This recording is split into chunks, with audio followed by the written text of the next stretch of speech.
event. Radio Algeria International, our voice in the world. This is the English service of Radio Algeria International. It's time for the news. The UN World Food Programme says its food stocks in Gaza are completely depleted as Israel's air blockade continues for an 8th week. And as OCHA warned that the coming days will be critical in the Gaza Strip, the Israeli occupation has pursued its pounding of the territory, killing and wounding several Palestinians. Iran and the United States have agreed to continue nuclear talks next week, though Iranian foreign minister voiced extreme cautions about the success of the negotiations to resolve a decades-long standoff.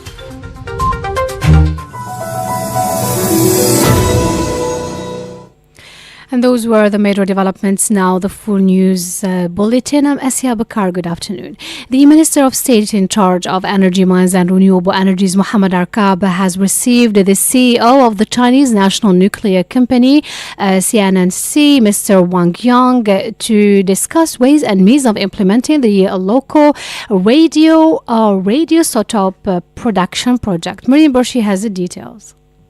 The meeting was devoted to monitoring existing cooperation relations between the Atomic Energy Commission, COMENA, and the CNNC, notably in the field of peaceful nuclear energy and its applications for medical purposes, as well as the prospects for their development. The two parties discussed the opportunities for extending cooperation to other areas, notably in terms of exchanging expertise, training, technology transfer, and specialized training, which would make it possible to take advantage of scientific and technical developments in this industry. The Chinese official, for his part, expressed CNNC's full readiness to support Algeria in the implementation of its radioisotope production project, welcoming Algeria's resources in terms of infrastructure and qualified human skills and the firm political will to boost the development of peaceful uses of nuclear energy. Mr. Arkab held the level of cooperation established with the Chinese side, expressing his satisfaction at the progress made in such a strategic area. The Minister of State also stressed the importance of redoubling efforts to speed up the completion of the projects,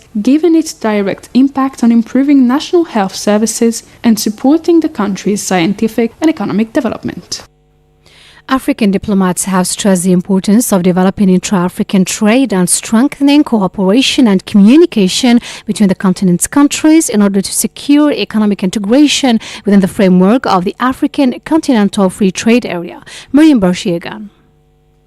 This came out as a part of a conference held as part of the 3rd edition of the African Business Fair held in the western city of Oran. Senegalese ambassador to Algeria, Mbaba Koran Diaye, reiterated that Algeria has demonstrated its commitment to strengthening cooperation with African countries, particularly Senegal. He emphasized that the inauguration of the Algerian-Senegalese Bank is concrete evidence of efforts to facilitate investment and trade between the two countries and more broadly within Africa. He stated that this bank aims to support Algerian and Senegalese economic cooperators, encourage regional investment, and support multi-stakeholder initiative for equitable and inclusive growth in Africa. He also emphasized that Algeria, given its strategic geographical position, a true gateway to Africa, and its continental scale structural projects such as the Trans-Saharan Road, is well positioned to promote trade across the continent. For his part, Mozambique's ambassadors here, Mr. Antonio Augusto Eduardo Namporti, emphasized the importance of better exploiting Africa's resources. He cited the example of his country, which has vast unexploited agricultural land, and stated that Algeria, thanks to its agricultural technologies, could become a strategic partner in the development of the agricultural and mining sectors. For his part, Uganda's ambassador to Algeria, Mr. Julius Joshua Kifuna, affirmed that the African Free Trade Area represents the future of the continent and will enable African countries to achieve a form of economic harmony and coherence. The UN World Food Programme says its food stocks in Gaza are completely depleted as Israel's air blockade continues for an 8th week. Ms. Al-Shrafi has the details. The WFP confirmed it had delivered its last remaining food stocks in Gaza to the local kitchens, which it anticipates will run out of food entirely in the coming days. The World Food Programme Palestine representative Antoine Renard said more than 400,000 people in Gaza rely on the organization aid, leaving them with little resources if this lifeline fails. The World Food Programme food supplies for our core food assistance program within Gaza are fully depleted. Since the 2nd of March, no humanitarian or commercial goods have entered, and our capacity to respond continues to decline. And food parcels, so core to our program, intended to reach half of the population in Gaza, have been fully distributed. Our remaining stocks were directed to hot meal kitchen, which are continuing to serve people in need, but these too are expected to run out by the end of the month. Sadly, this covers only 25% of the overall people food needs.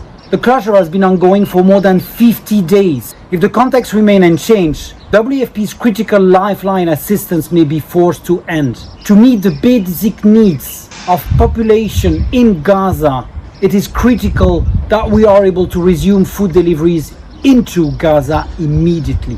Since March 2nd, the Israeli occupation has fully blocked all aid supplies, including food, medicine, and fuel, from entering Gaza, defying a 2024 World Court order to facilitate the entry of humanitarian assistance. Gaza's government media office has warned the dwindling food supplies could push thousands of Palestinian families into starvation. It reported that 52 people, including 50 children, have already died due to hunger and malnutrition, while more than 1 million others go hungry every day.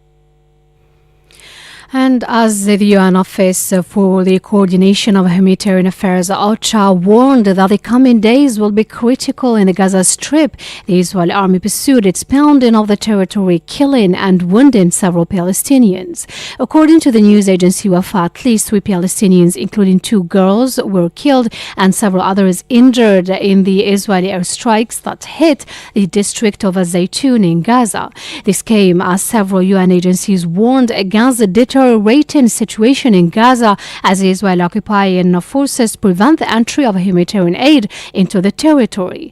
In this respect, OCHA affirmed that the humanitarian agencies were unable to respond to the increasing needs of the civilians on account of the collapse of the supply lines and the lack of medicine and medical equipment.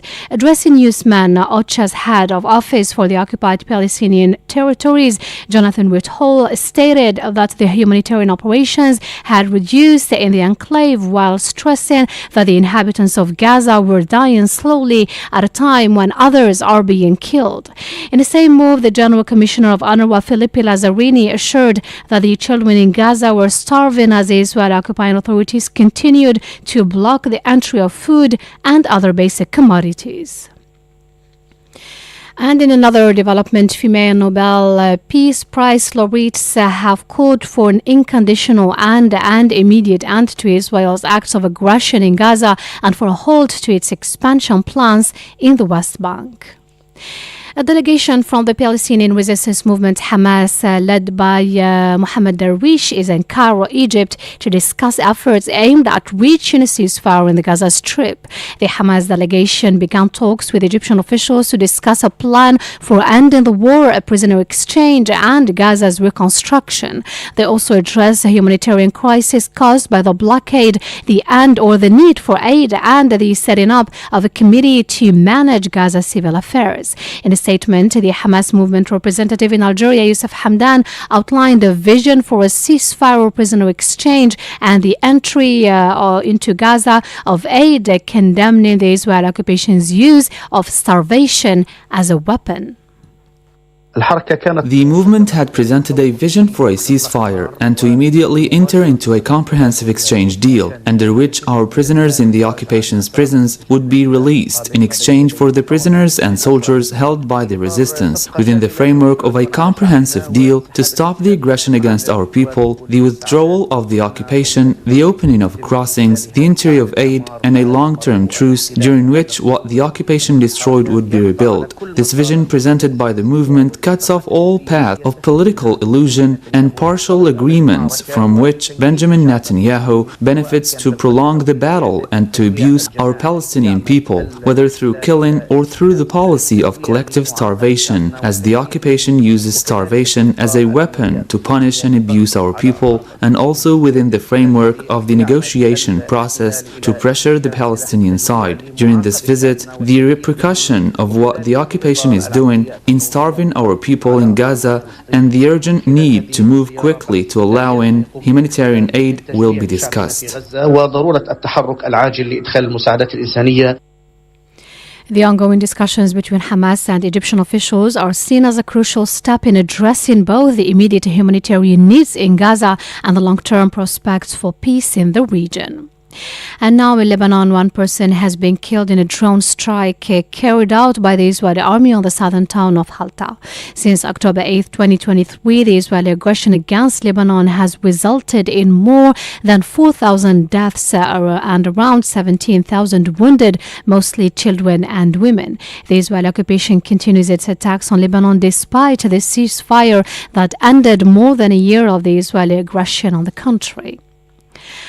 And now Iran and the United States have agreed to continue nuclear talks next week, though Iranian Foreign Minister Abbas Araghchi voiced extreme caution about the success of the negotiations to resolve a decades-long standoff. Araghchi and Trump's Middle East envoy held a third round of talks in Muscat through Omani mediators for around 6 hours, a week after a second round in Rome that both sides described as constructive. Iranian Foreign Minister Abbas Araghchi said after the talks that the parties exchanged written points throughout the day in discussions that he described as very serious and work-focused. A senior U.S. administration official for his part said that the talks were positive and productive. And the death toll from the explosion in Iran's largest commercial port has risen to at least 28 dead and more than 1,000 injured.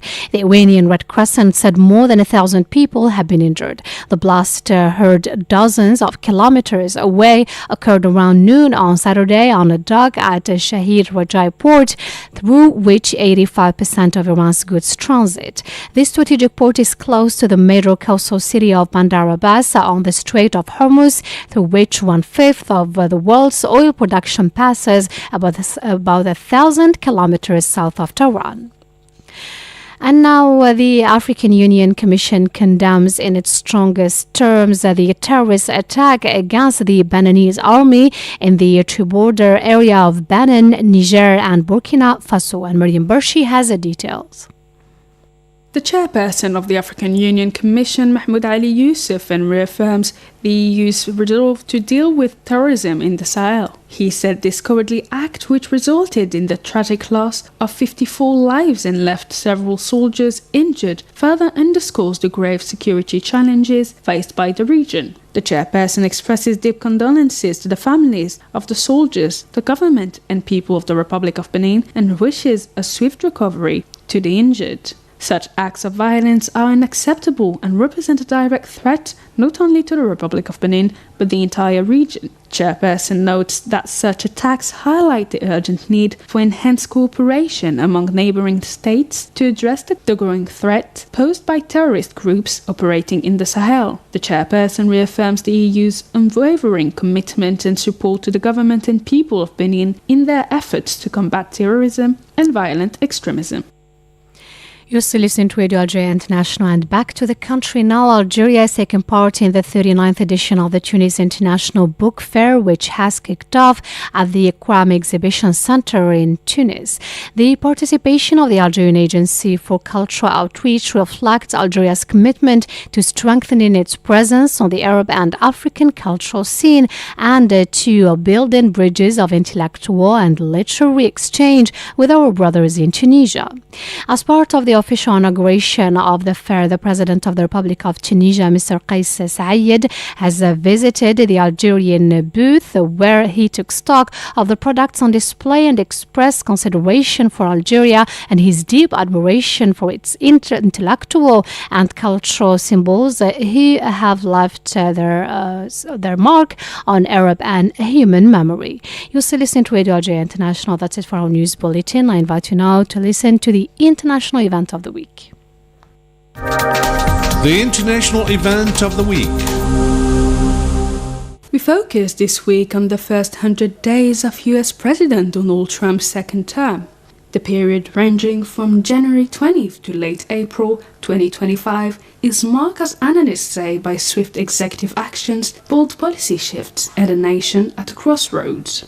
From the moment President Trump took office, his administration wasted no time in implementing sweeping changes. The American president signed 26 executive orders in his first 24 hours, aimed at, among other things, dismantling the so-called Diversity, Equity and Inclusion Programs, DEI, across the federal agencies, initiating the U.S. withdrawal from the Paris Agreement on Climate, and suspending all foreign development assistance. The actions undertaken by President Trump, including his immigration policies, have triggered off protests, notably by some Democrats, criticizing the abrupt shift and their impact on vulnerable populations. Asked if President Trump's 100 days in office have proven his ability to, as he put it, make America great again, our political analyst Hamoud Salhi has this to say.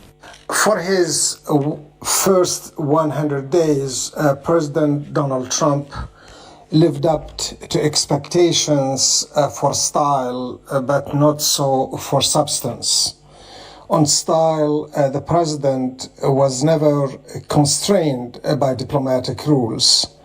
In his public meetings, he was completely straightforward with his guests, including presidents.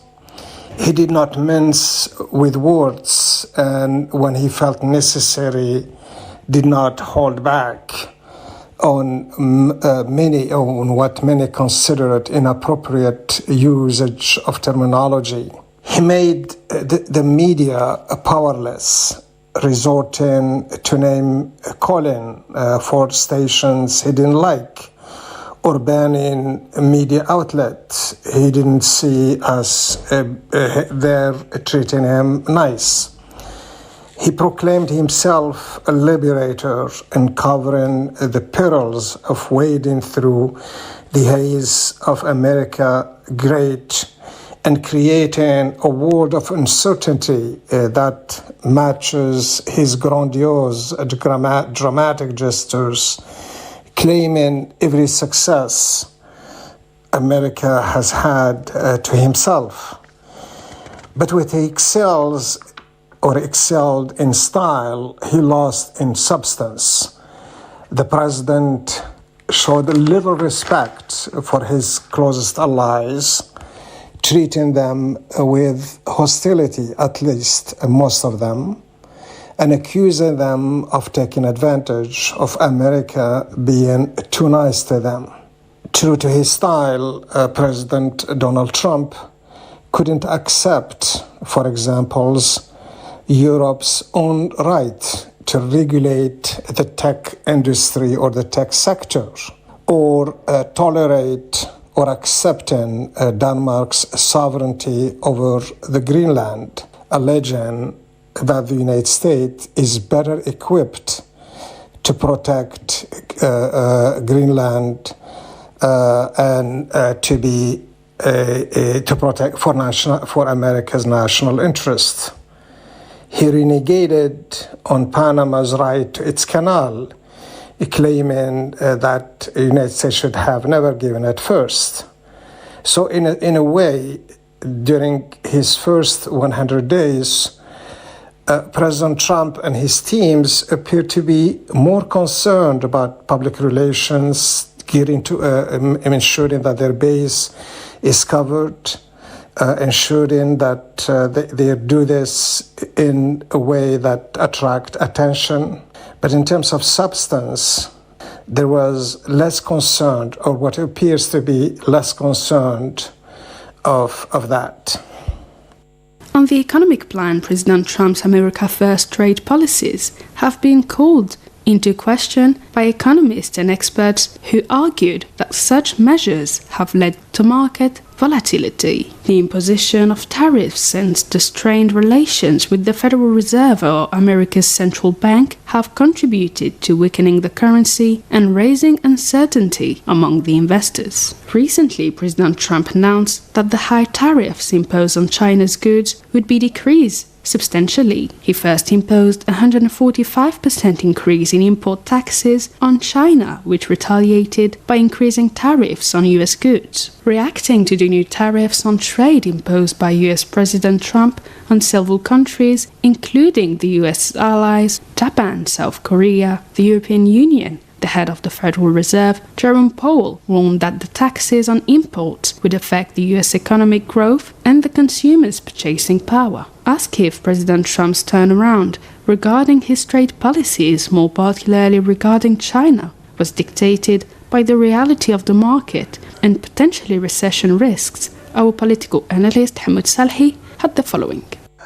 President Donald Trump's 90-day suspension of global tariffs was a significant retreat, or is a significant retreat from his aggressive trade policies. Some interpreted this as revealing inconsistencies that have drawn criticism from several people, including economists, business leaders. Initially, the administration imposed a sweeping tariff, including 145% levy on Chinese imports, which aimed at putting pressure and forcing China into concessions. However, these measures led to unintended consequences: global supply chain disruptions, increased consumer prices, and retaliatory tariffs from nations that were affected. The IMF, the International Monetary Fund, warned of potential global instability and possibly a United States recession as a result of these policies. The abrupt 90-day pause has been perceived by critics as a sign of erratic policymaking, while a market temporarily rallied. The lack of a coherent long-term strategy has left businesses and international partners uncertain about the future. European leaders, for instance, welcomed the pause, but at the same time, they noted that the tariffs remain high and the strain on their economies continues to exist. Domestically, the tariff policies have faced a backlash from various sectors, even though Trump's base has not been sort of that expressive. Small and medium-sized enterprises able to quickly adapt supply chains have been particularly affected. Even allies like Elon Musk have expressed concern, especially as companies like Tesla reported significant profit declines amidst the trade tensions. In summary, the 90 days tariff suspension highlights the challenges of implementing what many see as aggressive trade policies without comprehensive planning.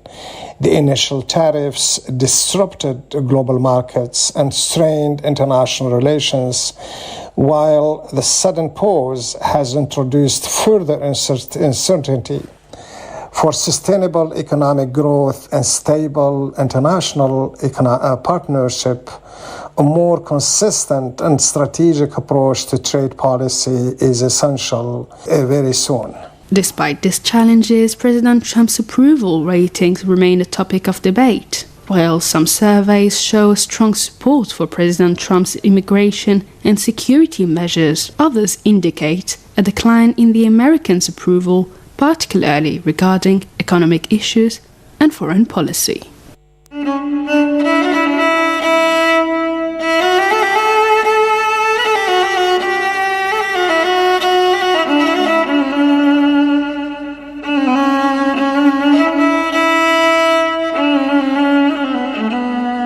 Hello and welcome to Discover Algeria, a program in which we'll let you discover or know more about the Algerian heritage, to include history, traditions, popular beliefs, social rituals, celebrations, as well as many aspects of the Algerian life dating back to the prehistoric, the Berber or Amazigh era, until the Muslims one. Today we'll start a series devoted to the Andalusian classical music in Algeria. Andalusian music is a style of Moorish music found across North Africa and southern Iberia, though it evolved out of the music of Andalusia between the 9th and 15th centuries during a period known as Al-Andalus. It is now most closely associated with Algeria, with the Al-Gharnati, Sana'a, Hawzi and Al-Maluf styles, and southern Spain, precisely in Andalusia, though similar traditions are found in Morocco, Tunisia and Libya. This first part is devoted to Al-Maluf, which is the type of Andalusian music with some influence from the Ottoman music and the Berber Shawi music of the region of Constantine. It's worth noting that it exists in the east of Algeria, also in neighboring Tunisia and Libya. We should also note that the popular music of Shabi developed in the Kasbah of Algiers derived from the classical expression of Andalusian music. First, let's know and discover more about the origin of Andalusian music. Andalusian classical music was allegedly born in the Emirate of Cordoba, Al-Andalus, in the 9th century. The Kurdish or Iraqi musician resident in Iraq, Ziryab, who later became court musician of Abdurrahman II in Cordoba around 857, was of great influence on Spanish music and is considered the founder of the Andalusian music traditions of North Africa. Ziryab is thought to have codified disparate elements of Arab poetic traditions of Qasida, Muwashah and Zajal. Later, the poet, composer and philosopher Ibn Bajuf Saragossa, known in the Western world as Ave Patri, around 1139, is said to have combined the style of Ziryab with Western approaches to produce a wholly new style that spread across Iberia and North Africa. By the 11th century, Moorish, Spain and Portugal had become a center for the manufacture of instruments. These goods spread gradually to Provence, influencing French troubadours and travers, and eventually reaching the rest of Europe. The English words of lute, rebec, which is a bow-string musical instrument, guitar and naker, or nakir, which is a small drum of Arabic origin, and the forebear of the European timpani, derive from the Arabic oud, rabab, kitara and naqar.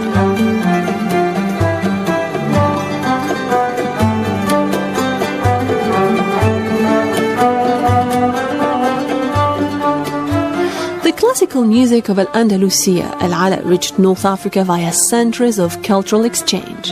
The Almohad dynasty and then the Marinid dynasty and the Abd al-Walid being in power both in Al-Andalus and the Maghreb region. Mass resettlements of Muslim and Sephardi Jews from Cordoba, Seville, Valencia, Granada, fleeing the Reconquista, further expanded the reach of Andalusian music. If the term Gharnati refers in the region of Tlemcen to the entire directory Andalusian scholar, in Morocco it designates a distinct musical style of the Andalusian, in addition to the much larger directory style confirmed by the authors Rashid Ous and Mohammed Hamid Samqandi in their book Music of Algeria. The North African cities have inherited particularly Andalusian musical style of Granada, and also mentioned in the book The Literature of Al-Andalus.